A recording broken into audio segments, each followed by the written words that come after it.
പ്രകൃതി എത്ര മനോഹരമാണ്. ഓരോ പദവും പരസ്പരം ചേർന്നാൽ മാത്രം പൂർണ്ണമാകുന്ന കവിത പോലെ. നീയില്ലെങ്കിൽ ഞാനില്ല എന്ന തിരിച്ചറിവ് നമ്മെ കൊണ്ടെത്തിക്കുന്നത് പ്രകൃതിയിലേക്കാണ്.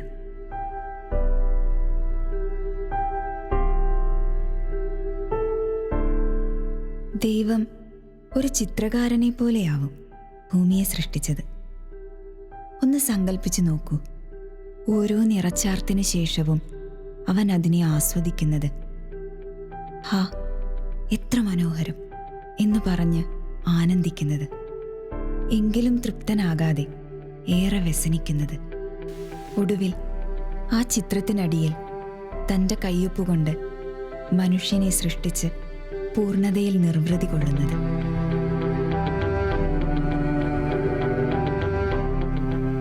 ഭൂമി എന്ന ഈ അതുല്യ സൃഷ്ടിയിൽ തന്നെ അന്നവും ഔഷധവും ആനന്ദവും അവൻ മനുഷ്യനായി ഒരുക്കി വച്ചിട്ടുണ്ട്. അതുകൊണ്ട് തന്നെ ആ അനുഗ്രഹങ്ങൾ തേടിയുള്ള ഓരോ യാത്രയും നമ്മുടെ തൊടിയിൽ തന്നെ അവസാനിക്കുമെന്നതാണ് സത്യം. നമ്മുടെ കയ്യെത്തും ദൂരത്തുള്ള തൊടിയിലെ സൗഖ്യത്തെ തിരിച്ചറിയുവാൻ നമുക്കും ശ്രമിക്കാം.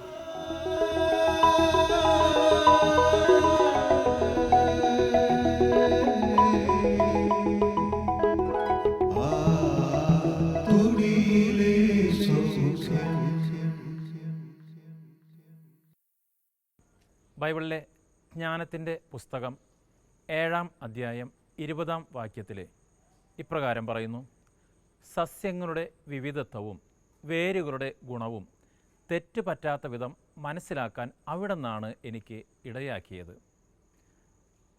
ജ്ഞാനത്തിൻ്റെ പുസ്തകം എഴുതിയ സോളമൻ പറയുകയാണ്, ഈ സസ്യങ്ങളുടെ വിവിധത്വവും ഈ വിവിധമായ സസ്യങ്ങളെക്കുറിച്ച് മനസ്സിലാക്കാൻ ദൈവത്തിൻ്റെ ശക്തി ഒന്നുകൊണ്ട് മാത്രമാണ് എനിക്ക് സാധ്യമായത്.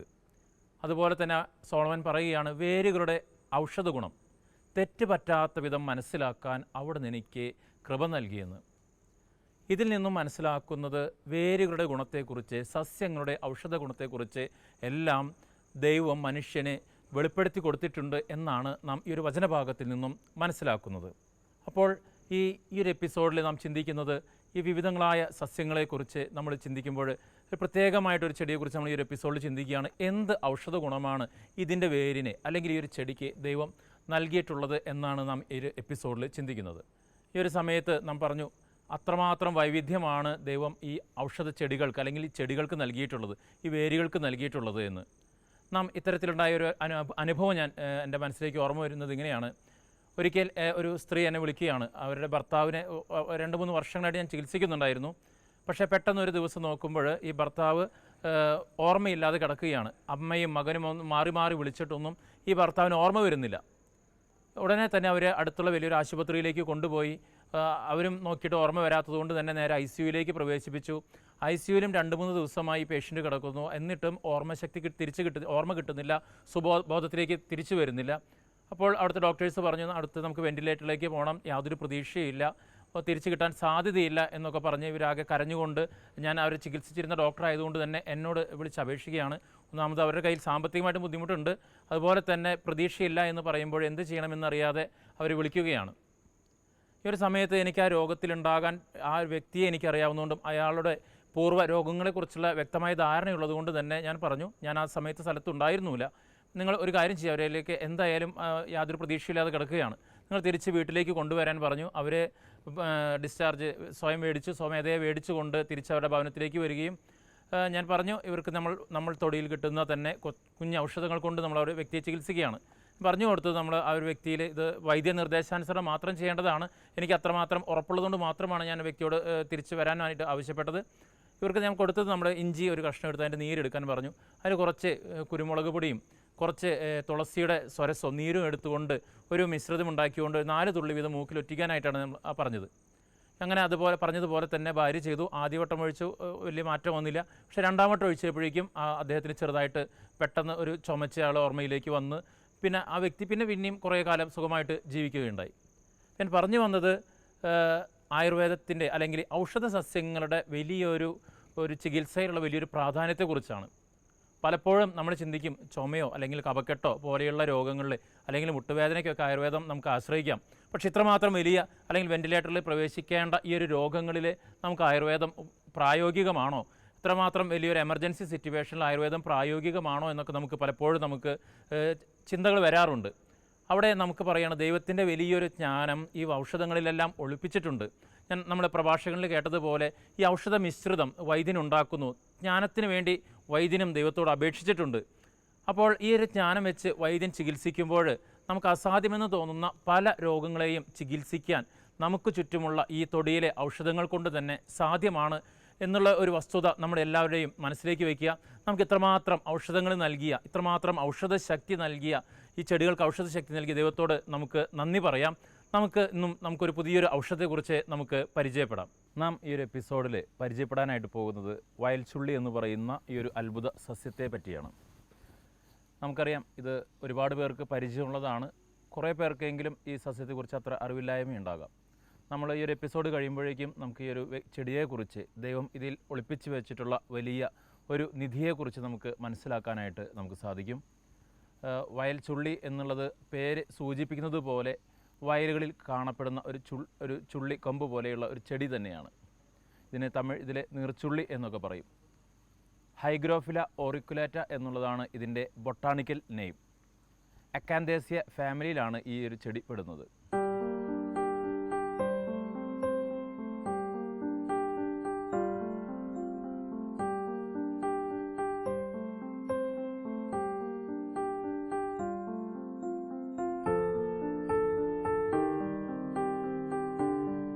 ഈ ചെടിയുടെ ഒരു മോർഫോളജിക്കൽ ഫീച്ചേഴ്സ് ഇതെങ്ങനെ നമുക്ക് തിരിച്ചറിയാം? ഇത് പാടങ്ങളിലും അല്ലെങ്കിൽ ചതുപ്പ് നിലങ്ങളിലുമാണ് ഇത് കാണപ്പെടുന്നത്. ഇന്ത്യയിൽ മുഴുവൻ പ്രദേശങ്ങളിലും ഇത്തരം ചതുപ്പ് നിലങ്ങളിൽ നമുക്കിതിനെ കാണാനായിട്ട് സാധിക്കുന്നതാണ്. ഇതിൻ്റെ പ്രത്യേകത എന്ന് പറയുന്നത് ഏതാണ്ട് 1.5 മീറ്ററോളം ഒരു ഹൈറ്റ് പോകുന്ന ഒരു ചെടിയാണിത്. ഇതിന് പ്രത്യേകതയായിട്ട് പറയുകയാണെങ്കിൽ ഇതിൻ്റെ ആക്സിലുകൾ നിറയെ മുള്ളുള്ള ഒരു തരം ചെടിയാണിത്. ഇതിൻ്റെ ആക്സിലിൽ ധാരാളം മുള്ളുകളുണ്ടാകും. അതിന് ചുറ്റും ധാരാളം കുഞ്ഞു കുഞ്ഞു ഇലകളും ചിലപ്പോൾ 2 വലിയ ഇലകളും, ഓപ്പോസിറ്റ് സൈഡിൽ നിൽക്കുന്ന 2 വലിയ ഇലകളും നമുക്ക് ഇതിൽ കാണാനായിട്ട് നമുക്ക് സാധിക്കും. ഒരു സ്ക്വയർ ഷേപ്പാണ് പൊതുവെ ഇതിനുണ്ടാകാറുള്ളത് ഇതിൻ്റെ തണ്ടിന്. അതുപോലെ തന്നെ വയലറ്റ് നിറത്തിലുള്ള ഒരു പുഷ്പം നമുക്ക് ഇതിൽ കാണാനായിട്ട് സാധിക്കും. വയലറ്റ് നിറത്തിലുള്ള ഒരു പുഷ്പം ഇതുമേൽ സാധാരണ നമുക്ക് കാണാൻ സാധിക്കാറുണ്ട്. ഇതിൽ തന്നെ വിത്തുകളും ഇതിനോട് ചേർന്ന് നിൽക്കുന്നു. ഒരുപാട് പ്രാധാന്യമുള്ള ഒരു സെക്ഷൽ ഇമ്പോർട്ടൻസിക്കൊക്കെ ഉപയോഗിക്കുന്ന ഒരു ഇതിൻ്റെ വിത്തിന് ഭയങ്കര അത്ഭുത ശക്തിയുണ്ട് എന്ന് ഒരുപാട് ഗവേഷണങ്ങളൊക്കെ തെളിയിച്ചിട്ടുണ്ട്.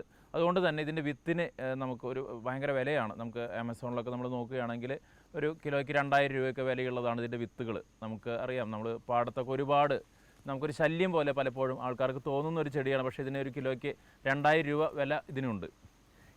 ഇത് സമൂലമാണ് നമ്മൾ ഉപയോഗിക്കാറ്. സമൂലം എന്ന് വെച്ച് കഴിഞ്ഞാൽ, മൂലം വെച്ച് കഴിഞ്ഞാൽ വേരുൾപ്പെടെ അതിൻ്റെ തണ്ട്, ഇല, ചെടി, മുള്ള് എല്ലാം നമുക്ക് യോഗ്യമാണ് അല്ലെങ്കിൽ ഔഷധ യോഗ്യമാണ്.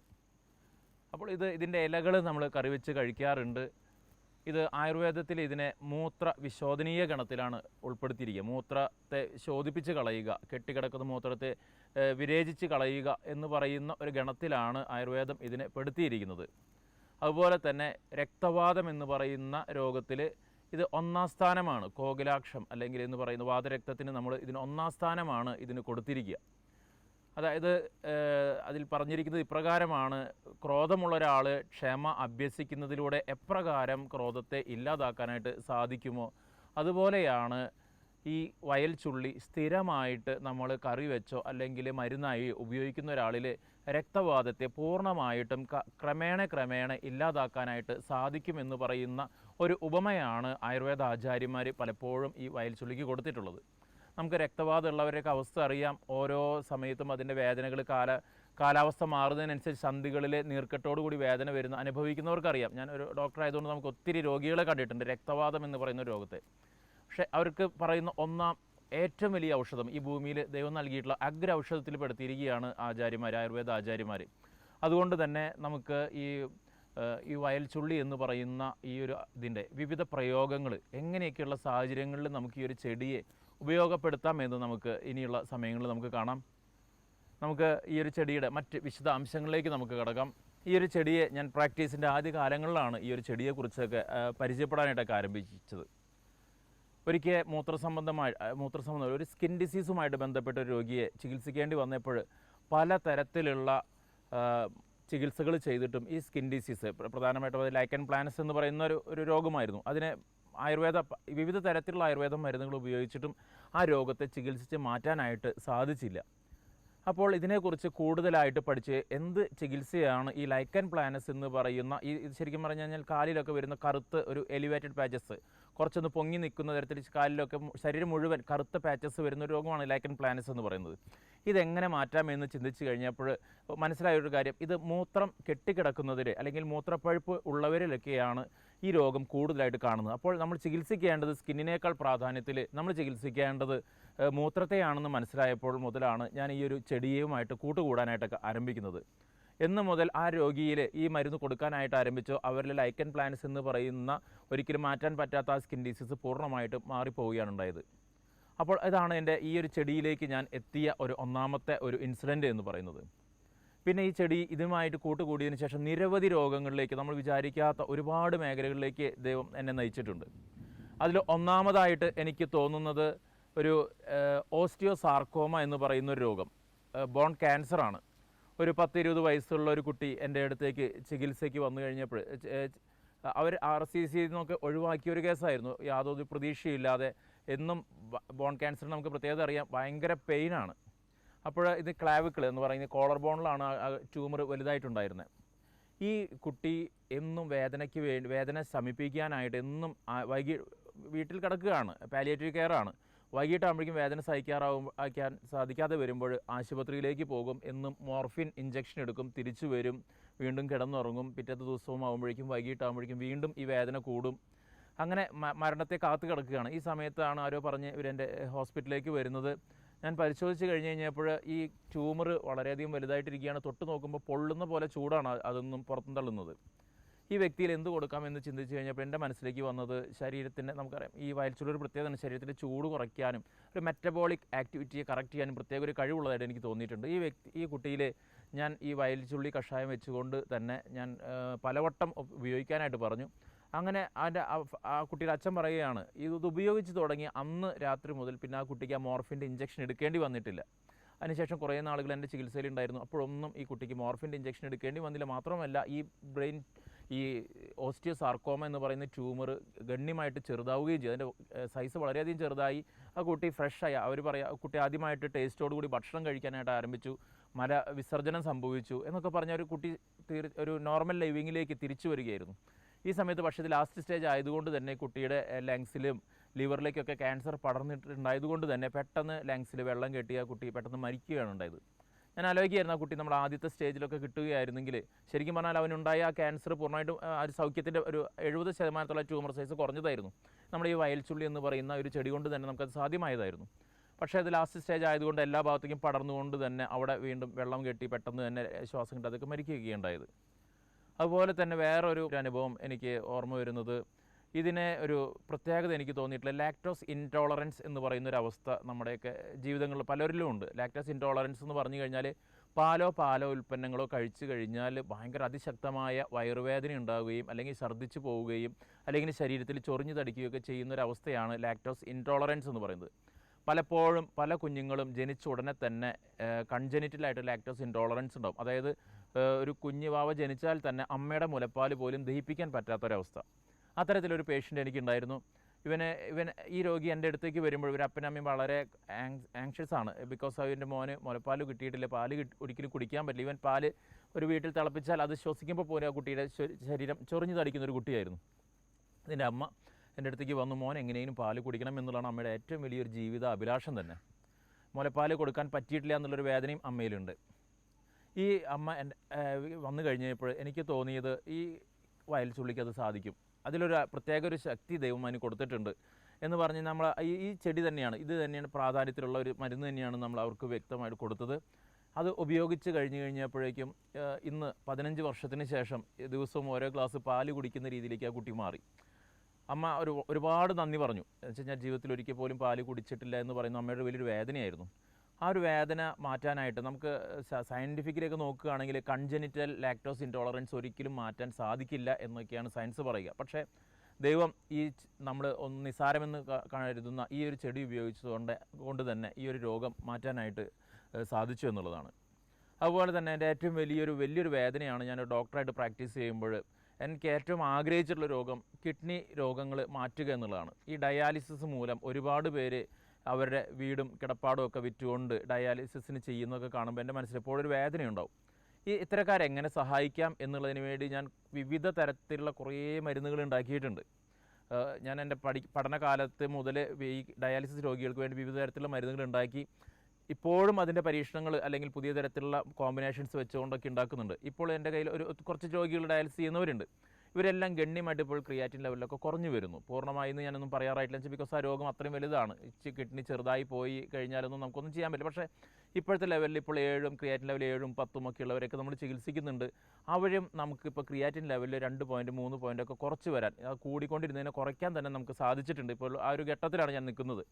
അവിടെയും നാം ഉപയോഗിക്കുന്നത് ഈ ഒരു ചെടി തന്നെയാണ്. ഞാൻ പറഞ്ഞു, ആയുർവേദം ഇതിന് ഉൾപ്പെടുത്തിയിരിക്കുന്നത് വിശോധനീയം അല്ലെങ്കിൽ മൂത്രം എന്ന് പറയുമ്പോൾ മൂത്രം ഉൽപ്പാദിക്കപ്പെടുന്ന കിഡ്നി, അതില്ലെങ്കിൽ ബ്ലാഡർ ഒക്കെ ഉൾപ്പെടുന്ന ഒരു ഭാഗമാണ്. ഇതിനെ ശുദ്ധീകരിക്കാനുള്ള ഒരു പ്രത്യേക ശക്തി ഉണ്ട് എന്നുള്ളത് ആയുർവേദ ആചാര്യന്മാർ കണ്ടെത്തിയിട്ടുണ്ട്.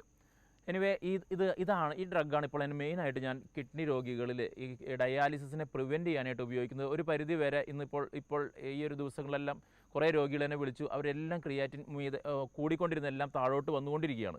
ഇത് എത്ര ശതമാനം എന്ന് പറയുകയാണെങ്കിൽ ഇനിയും ചിലപ്പോൾ 1-2 വർഷങ്ങളൊക്കെ കഴിയേണ്ടി വരും. ഇത് എത്ര ശതമാനം നമുക്കതിന് ക്യൂർ കൊടുക്കാൻ പറ്റുന്നുണ്ട്, എത്ര ലെവലിൽ ഇതിനെ മെയിൻറ്റെയിൻ ചെയ്യാനായിട്ട് പറ്റുന്നുണ്ട് എന്നുള്ളത്. പക്ഷേ എനിവേ ഞാൻ ഇപ്പോൾ എനിക്കൊരു ഡോക്ടർ എന്നുള്ള ഒരു സന്തോഷമുണ്ട്. നമുക്ക് കിഡ്നി രോഗികൾക്കൊക്കെ ഒരു ചെറിയൊരു ആശ്വാസം, അവരുടെ ഡയാലിസിസ് 2-3 വർഷത്തേക്ക് നീട്ടിവെക്കാൻ പറ്റുന്ന രീതിയിലേക്ക് ദൈവം നമ്മളെ വളർത്തുന്നുണ്ട്, അല്ലെങ്കിൽ ഈ ഒരു ചെടിയിലൂടെ ദൈവം ഒരു സൗഖ്യം കൊടുക്കുന്നുണ്ട് എന്നുള്ളത്.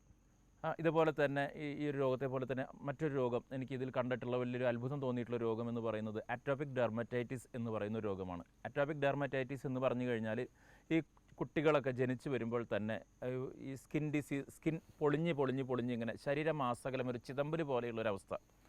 ഒരിക്കൽ എൻ്റെ ഒരു സുഹൃത്ത് അവൻ്റെ മകനെയും കൊണ്ട് എന്നെ കാണാൻ വരികയാണ്. അവൻ ചോദിക്കുന്ന ഒരു കാര്യമാണ്, അനുമോദ ഏറ്റവും നല്ല ഒരു ഡോക്ടർ ആരാണ് ഇത് ചികിത്സിക്കാൻ? ഞാൻ കുറേ ഡോക്ടർമാരെ കണ്ടു, പക്ഷേ ആർക്കും അത് ചികിത്സിച്ച് പൂർണ്ണമായിട്ടും മാറ്റാനായിട്ട് സാധിക്കുന്നില്ല. നിൻ്റെ അഭിപ്രായത്തിൽ ആരെങ്കിലും ഉണ്ടോ എന്ന് ചോദിച്ചു. ഞാൻ പറഞ്ഞു, നമുക്ക് ആദ്യം നീ എനിക്കൊരു മാസം തായോ, ഇതിൻ്റെ ഉള്ളിൽ ഞാനൊരു മരുന്ന് തരാം, അത് പ്രയോഗിച്ച് നോക്കിയിട്ട് കുറവില്ലെങ്കിൽ നമുക്ക് മറ്റൊരു ഡോക്ടറെ നോക്കാം എന്നൊക്കെ പറഞ്ഞ് ഞാൻ അവനിലും ഈ ഒരു വയൽച്ചുള്ളിയുടെ പ്രയോഗം തന്നെയാണ് അവൻ്റെ മകനിലും ഒക്കെ കൊടുത്തത്. അവനും ഒരു മാസത്തോളം ഉപയോഗം കൊണ്ട് തന്നെ ഇത് ഗണ്യമായിട്ട് ഈ അറ്റോപിക് ഡെർമറ്റൈറ്റിസിൻ്റെ അളവ് കുറഞ്ഞു വരാനായിട്ട് സാധിച്ചു.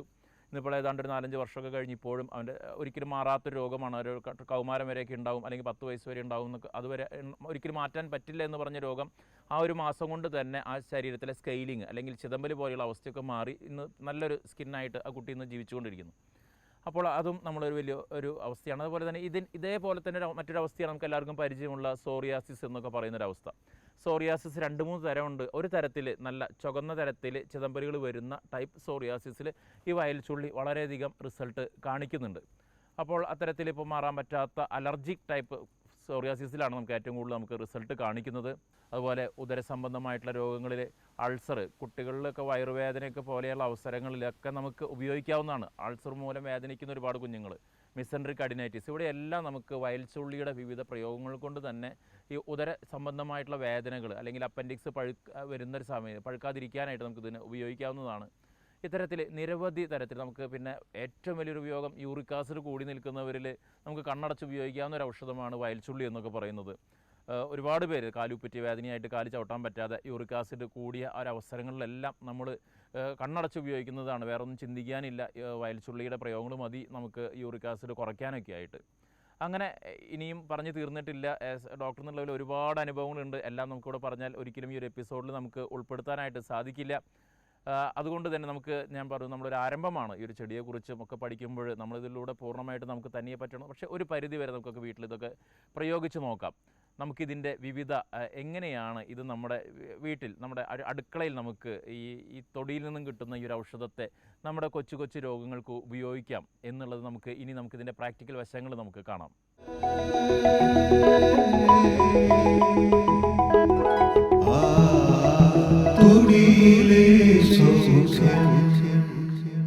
വയൽച്ചുള്ളിയുടെ വിവിധ ഗുണങ്ങളെക്കുറിച്ച് നമ്മൾ കണ്ടു കഴിഞ്ഞു. ഇനി അത് എങ്ങനെയാണ് നമുക്ക് വീട്ടിൽ അതെങ്ങനെയാണ് നമുക്ക് വിവിധ അസുഖങ്ങൾക്ക് രോഗങ്ങൾക്ക് നമ്മൾ ഉപയോഗിക്കുക എന്നാണ് ഞാൻ പറഞ്ഞു തരാൻ പോകുന്നത്. ഇപ്പോൾ ഇത് വയൽച്ചുള്ളി പൊടിച്ച് വച്ചേക്കുന്ന പൊടിയാണ്. ഇതിന് നമുക്ക് സാധാരണഗതിയിൽ നമുക്ക് കടകളിൽ നിന്ന് നമ്മൾ അതിൻ്റെ പച്ചയായ ഇത് കണ്ടിട്ടുണ്ടാവുമല്ലോ. നമുക്കത് കടകളിൽ നിന്ന് നമുക്ക് കിട്ടണത് ഇപ്പോൾ നമ്മുടെ ഇപ്പോൾ പറമ്പൊന്നും ഇല്ലാത്ത ഫ്ലാറ്റിലൊക്കെ ജീവിക്കുന്ന ആളുകളാണെങ്കിൽ ഒരിക്കലും അത് നമുക്ക് ലഭിക്കില്ല. അപ്പോൾ ആ സമയത്ത് നമ്മൾ ഇതുപോലത്തെ ഇത് പച്ചമരുന്ന് കടകളിൽ നിന്ന് നമുക്ക് ലഭിക്കും. അപ്പോൾ അത് തന്നെ പൊടിച്ച രൂപമാണ് ഇത്. അപ്പോൾ ഇതുകൊണ്ടാണ് നമ്മൾ കഷായിപ്പം ഉണ്ടാക്കുന്നത്. അപ്പോൾ ആദ്യം തന്നെ നമ്മൾ കഷായം ഉണ്ടാക്കുന്നത് എങ്ങനെയാണെന്നാണ് ഞാൻ പറഞ്ഞു തരാൻ പോകുന്നത്. ഇതിപ്പോൾ ഒരു 4 ഗ്ലാസ് വെള്ളം ഇതിലേക്ക് അളന്നൊഴിക്കുക.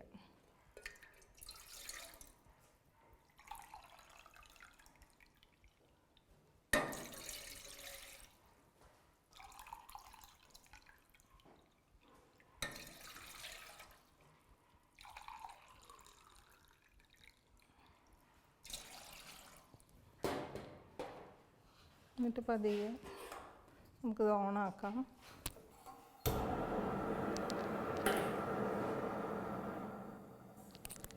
അതിനുശേഷം നമ്മളിതൊരു ഇപ്പോൾ 4 ഗ്ലാസ് വെള്ളമാണ് ഒഴിച്ചിരിക്കുന്നത്. അപ്പോൾ അതിലേക്ക് ഒരു 2 ടീസ്പൂൺ ടേബിൾ സ്പൂൺ വലിയ സ്പൂണാണ് അത് നിറയെ ഒഴിക്കുക. അത് 2 മുഴുവനായിട്ട് നല്ല നിറച്ചെടുക്കുക. വലിയ സ്പൂൺ എടുക്കുക. 2 ടേബിൾ സ്പൂൺ അതിലേക്ക് 4 ഗ്ലാസ് വെള്ളം. അത് നമ്മൾ ഒരു ഗ്ലാസ്സാക്കി വറ്റിക്കുക. 1 ഗ്ലാസ്സായിട്ട് വറ്റിക്കുമ്പോൾ 4 ഗ്ലാസ് വെള്ളം ഒഴിക്കുന്നത് അത് 1 ഗ്ലാസ്സായിട്ട് വറ്റിക്കുമ്പോഴത്തേക്കും ഈ വയൽച്ചുള്ളിയുടെ ഗുണങ്ങളെല്ലാം ആ കഷായത്തിലേക്ക് ശരിയായിട്ട് ഇറങ്ങും. അപ്പോൾ അതിന് വേണ്ടിയിട്ടാണ് 4 ഗ്ലാസ് വെള്ളം ഒഴിച്ചിട്ട് നമ്മൾ 1 ഗ്ലാസ്സാക്കി വറ്റിക്കുന്നത്. ഇതൊക്കെ നമ്മൾ എന്താണ് ഭയങ്കര സന്ധിവാതം ഡോക്ടർ പറഞ്ഞല്ലോ നേരത്തെ, സന്ധിവാതം, മാമവാതം, അതുപോലെയുള്ള എല്ലാ രോഗങ്ങൾക്കും പറ്റിയ കഷായമാണ്. അതുപോലെ തന്നെ എന്താണ് നമുക്ക് ഭയങ്കര സ്ത്രീകളുടെയൊക്കെ മെയിൻ കംപ്ലയിൻ്റ് ആണ്, വിവാഹം കഴിഞ്ഞ സ്ത്രീകളുടെ ഭയങ്കര വലിയ പ്രശ്നമാണ് ഈ മൂത്രച്ചുടിച്ചിൽ, മൂത്രത്തിൽ പഴുപ്പ് എന്ന് പറയുന്നത്. അപ്പോൾ അതിനൊക്കെ ഏറ്റവും പറ്റിയ റെമഡിയാണ്, നമുക്ക് വീട്ടിൽ തന്നെ ചെയ്യാൻ പറ്റുന്ന ഏറ്റവും യൂസ്ഫുള്ളായിട്ട് വളരെ സിമ്പിളായിട്ട് ചെയ്യാൻ പറ്റുന്ന കാര്യമാണ്. പെട്ടെന്ന് നമുക്ക് ഇതുകൊണ്ട് നമുക്ക് ഗുണം കിട്ടും.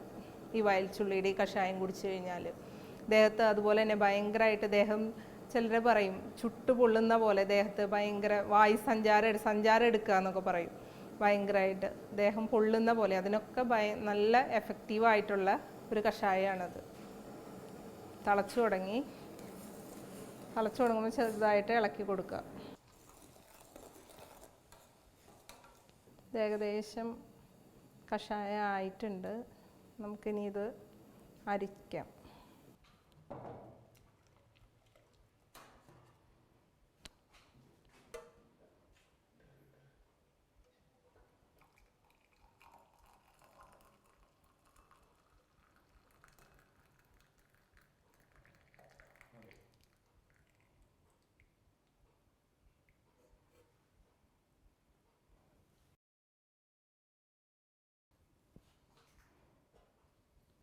കണ്ടോ, നല്ല കഷായത്തിൻ്റെ നിറത്തിൽ വന്നിട്ടുണ്ട്. അപ്പോൾ ഇതാണ് വയൽച്ചുള്ളിയുടെ കഷായം. ഇങ്ങനെയാണ് ഉണ്ടാക്കുന്നത്. ഇത് ഇപ്പോൾ 1 ഗ്ലാസ് ആയിട്ടാണ് നമ്മൾ വറ്റിച്ചേക്കണത്. അതിൽ 1/2 ഗ്ലാസ് രാവിലെയും 1/2 ഗ്ലാസ് വൈകിട്ടും കഴിക്കുക. അപ്പോൾ അതുപോലെ എല്ലാ രോഗങ്ങൾക്കും, നമുക്ക് ഈ പറഞ്ഞിരിക്കുന്ന എല്ലാ രോഗങ്ങൾക്കും വളരെ ഫലപ്രദമായ ഒരു ഔഷധമാണ്. ഇനി നമ്മൾ അടുത്തായിട്ട് ഇപ്പോൾ ഇതിൻ്റെ മറ്റൊരു പ്രയോഗമാണ് നമ്മൾ കാണുന്നത്. അതായത് ഈ വയൽച്ചുള്ളി വെച്ചിട്ട് നമ്മൾ ആദ്യം ഒരു കിഴി ഉണ്ടാക്കുക. കിഴി ഉണ്ടാക്കാൻ വളരെ സിമ്പിളാണ്. ഇതിപ്പോൾ ഞാൻ ഉണ്ടാക്കി കൊണ്ടുവന്നതാണ്.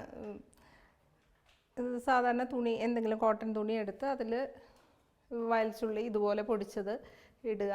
എന്നിട്ട് ഇതുപോലെ കെട്ടി വെക്കുക. എന്നിട്ട് അതിൻ്റെ മുകളിലപ്പോൾ ഒരു ഇതുണ്ടാവും, അത് ആ മുകളിലുള്ള സാധനം ഇങ്ങനെ അങ്ങ് മടക്കി ഇവിടേക്ക് അങ്ങ് വെച്ചാൽ മതി. എന്നിട്ട് ചുറ്റിക്കെട്ടുക. അപ്പോൾ ഇതുപോലെ ഒരു പിടി ആവും.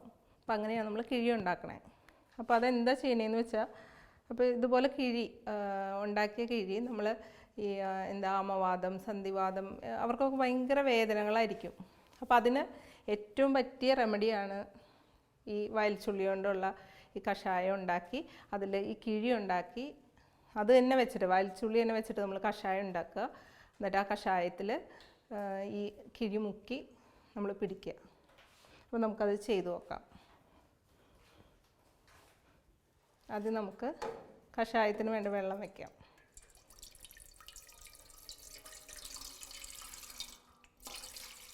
അപ്പം ഇതിനങ്ങനെ പ്രത്യേകിച്ച് എത്ര വെള്ളം ഒഴിക്കണം അങ്ങനെ കണക്കൊന്നുമില്ല. നമ്മുടെ ആവശ്യത്തിനനുസരിച്ച് എത്ര നേരം പിടിക്കണം അതിനനുസരിച്ച് നമ്മൾ വെള്ളം ഒഴിക്കുക. അതുപോലെ ഒരു പിടി, നമ്മുടെ കൈക്കൊരു പിടി നമ്മൾ ഇട്ട് കൊടുക്കുക.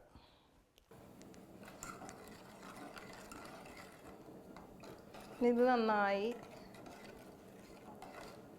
തിളക്കട്ടെ. ഇത് ജസ്റ്റ് ഒന്ന് ചൂടായി കഴിയുമ്പോഴത്തേക്കും, അത്യാവശ്യം തിളവന്ന് കഴിയുമ്പോഴത്തേക്ക് ഈ കിഴി, ഇതിനകത്തും ഈ വയൽച്ചുള്ളിയുടെ പൊടി തന്നെയാണ് നമ്മൾ ഇട്ടിരിക്കുന്നതും, വയൽച്ചുള്ളിയുടെ പൊടിയാണ്. അപ്പോൾ വയൽച്ചുള്ളിയുടെ കഷായത്തിൽ വയൽച്ചുള്ളി കൊണ്ട് ഉണ്ടാക്കിയ തന്നെ കിഴി പിടിച്ചിട്ടാണ് നമ്മൾ സന്ധികളിൽ ഉണ്ടാവുന്ന വേദനകൾ, ആമവാദം ഒക്കെ നമുക്ക് സുഖമാക്കാൻ സാധിക്കുന്നത്. വേദനകൾക്കൊക്കെ നല്ല കുറവുണ്ടാവും.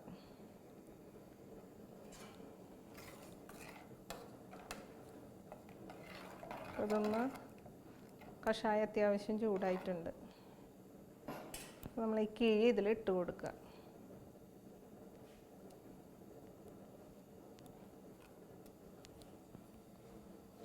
അതുപോലെ തന്നെ നമ്മൾ ഈ കഷായം ഇപ്പോൾ വേദനകൾക്ക് ചൂട് പിടിക്കാൻ, അതുപോലെ തന്നെ ഈ കഷായം നമ്മൾ കിഴിയില്ലാതെ തന്നെ നമ്മൾ ഈ കഷായം അരിച്ചിട്ട് നമ്മൾ വേദനയുള്ള ഭാഗത്ത് ഇങ്ങനെ ധാര പോലെ ഒഴിച്ചു കൊടുക്കുകയും ചെയ്യും. അതും വേദനയ്ക്കൊക്കെ ഇപ്പോൾ തിളച്ചു തുടങ്ങി കഴിയുമ്പോൾ നമ്മൾ ഇതിൻ്റെ ഫ്ലെയിം ഒന്ന് കുറച്ച് വയ്ക്കുക. അതിന് ശേഷം നമ്മളത് അത്യാവശ്യം ചൂടുണ്ടാവും. നമ്മൾ കൈ കൊണ്ട് നോക്കിയിട്ട് ചൂട് എത്രയാണെന്ന് നോക്കുക. നമുക്ക് സഹിക്കാവുന്ന ചൂടിൽ ഇതുപോലെ സന്ധികളിൽ ഇതുപോലെ ചൂട് പിടിച്ച് കൊടുക്കുക. അപ്പോൾ വേദനകൾക്ക്, സന്ധിവാദം, ആമവാദം, മുട്ടിലെ വേദന, ഇതൊക്കെ പെട്ടെന്ന് ആശ്വാസം കിട്ടും.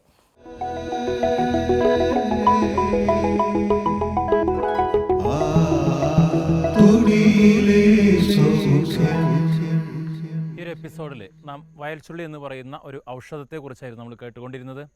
ഇതിൽ നമുക്ക് മനസ്സിലാവുന്ന ഒരു കാര്യം, നമ്മുടെ ജീവിതത്തിൽ അനേകം പ്രശ്നങ്ങൾക്ക് പരിഹാരമായിട്ട് ഈ ഔഷധ സസ്യങ്ങൾ ഉപകരിക്കും എന്ന് പറയുന്ന വലിയൊരു മെസ്സേജാണ് നമുക്ക് ഈ ഒരു എപ്പിസോഡിൽ നമുക്ക് ലഭിക്കുന്നത്. അപ്പോൾ നാം എന്താണ് ചെയ്യേണ്ടത്? നമ്മുടെ ജീവിതത്തിൽ ഇതേപോലെ ഒരുപാട് പ്രശ്നങ്ങൾ വരുമ്പോൾ നമ്മൾ ദൈവത്തിൻ്റെ ജ്ഞാനത്തിന് വേണ്ടി പ്രാർത്ഥിക്കുകയാണ് വേണ്ടത്. നമ്മൾ ദൈവത്തിൻ്റെ ജ്ഞാനത്തിന് വേണ്ടി പ്രാർത്ഥിക്കുമ്പോൾ ദൈവം നമുക്ക് പലതരത്തിൽ ദൈവം നമ്മളിലേക്ക് നമ്മുടെ ആവശ്യങ്ങൾക്ക് വേണ്ട വ്യക്തികളെ നമ്മുടെ അടുത്തേക്ക് എത്തിക്കുന്നതായിട്ട് നമുക്ക് കാണാനായിട്ട് സാധിക്കും. ഈ ഒരു സമയത്ത് എനിക്കൊരു ഓർമ്മ വരുന്നത്, ഒരു ന്യൂസ് ചാനലിൽ കണ്ടൊരു റിപ്പോർട്ടാണ്. ഒരു വ്യക്തി സൗത്ത് ആഫ്രിക്കയിൽ ജോലി ചെയ്യുകയായിരുന്നു. ഈ സമയത്ത് അയാൾക്ക് ഹോഡ്കിൻസ് ലിംഫോമ എന്ന് പറയുന്ന ഒരു വലിയൊരു ക്യാൻസർ രോഗം ബാധിക്കുകയുണ്ടായി. ഈ ഒരു സമയത്ത് ഇതെന്ത് ചെയ്യണമെന്ന് അറിയാതെ നിന്നപ്പോൾ, പലപ്പോഴും മോഡേൺ മെഡിസിൻ പ്രകാരം ഇതിന് പലപ്പോഴും ആൻസർ ഇല്ല എന്നൊക്കെ മനസ്സിലാക്കി കഴിഞ്ഞപ്പോൾ ഈ വ്യക്തി ഇൻ്റർനെറ്റിൽ ഒരുപാട് അന്വേഷിച്ചു. അവസാനം ഈ വ്യക്തി കണ്ടെത്തിയൊരു ഔഷധമുണ്ട്. അതിൻ്റെ പേരാണ് മഞ്ഞൾ എന്ന് പറയുന്നത്. ഈ വ്യക്തി അത് അമേരിക്കയിൽ നിന്നും ഇറക്കുമതി ചെയ്തുകൊണ്ട് ആ മരുന്ന് കഴിച്ച് അയാളുടെ പൂർണ്ണമായിട്ടും സൗഖ്യപ്പെട്ടതായിട്ടാണ് കേരളത്തിലൊരു ന്യൂസ് ചാനൽ വന്നൊരു വാർത്തയിൽ നിന്ന് ഞാൻ മനസ്സിലാക്കിയത്.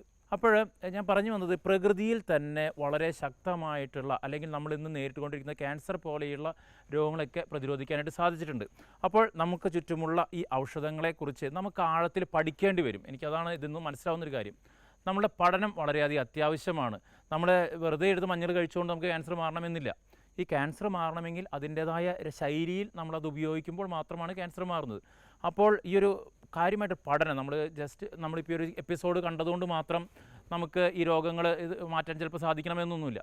ഇതിനെക്കുറിച്ച് കൂടുതൽ ഈ പ്രകൃതിയിലേക്ക് ഇറങ്ങുമ്പോൾ ദൈവം ഇതിൻ്റെ ഉള്ളിൽ ഒളിപ്പിച്ചിട്ടുള്ള, നമ്മൾ ആൽക്കെമിസ്റ്റിലൊക്കെ പറയുന്നത് പോലെ, തൻ്റെ കാൽക്കീഴിൽ തന്നെയാണ് നിധി എന്ന് ആട്ടിടയനായൊരു ബാലൻ തിരിച്ചറിയുന്നത് പോലെ തന്നെ നമ്മുടെ പല രോഗങ്ങൾക്കുമുള്ള ഔഷധങ്ങൾ നമ്മുടെ കാൽക്കീഴിൽ തന്നെയുണ്ട്, ഈ പ്രകൃതിയിൽ തന്നെയുണ്ട് എന്നുള്ളൊരു വലിയ തിരിച്ചറിവ് നിങ്ങൾക്ക് ഓരോരുത്തർക്കും ലഭിക്കട്ടെ എന്ന് പറഞ്ഞുകൊണ്ട് ഞാൻ എൻ്റെ വാക്കുകൾ അവസാനിപ്പിക്കുന്നു. നീ തന്ന പൂവും തളിരിലയും തെളിനീരും ഇളം കാറ്റും ഞാൻ തന്നെയാണെന്നറിയുമ്പോൾ ഒരു മാത്ര കൂടി നിന്നിൽ അലിയുന്നു ഞാൻ.